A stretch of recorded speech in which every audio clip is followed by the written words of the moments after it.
Hello everyone, and welcome back to my channel. So what I wanted to discuss today is the difference between classification and regression problems. So classification is actually how you would group something into little small boxes. If it belongs to A or B or C or something like that, you'd come up with an infinite amount of categories for something.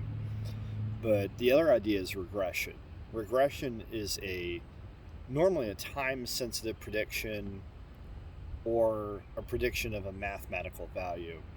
It doesn't actually put something into the whole category of A box, B box, C box, D box. It just says, I'm going to give you a number. I'm going to tell you what this number is going to be. And that's the difference. It's like categorical classifications are going to be more in tune with the idea of what to put where. That's a classification problem. And that normally ends up being something close to decision trees or naive-Bayes classifiers.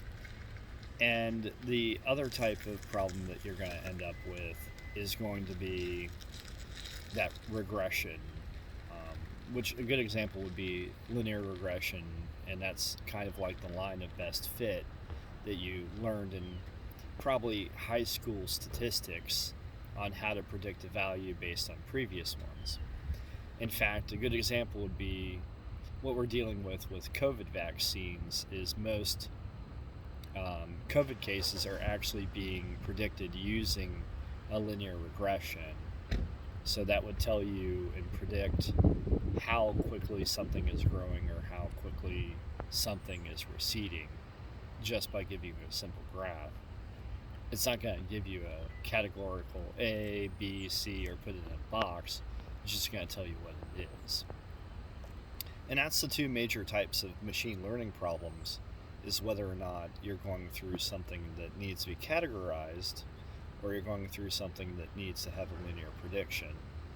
Now, as I said before, with linear predictions that just come up with some number at the end of it, normally these are based off of what's called time series.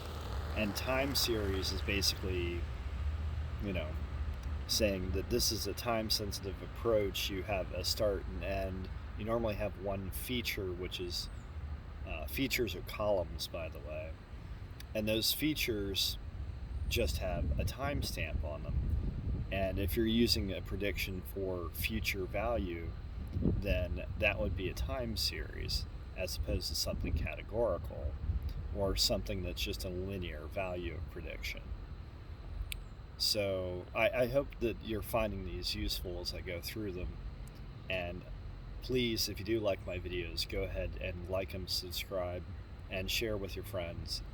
But I'm Rusty Hayner of Rusty Hayner Blog, and I hope you guys have a wonderful night.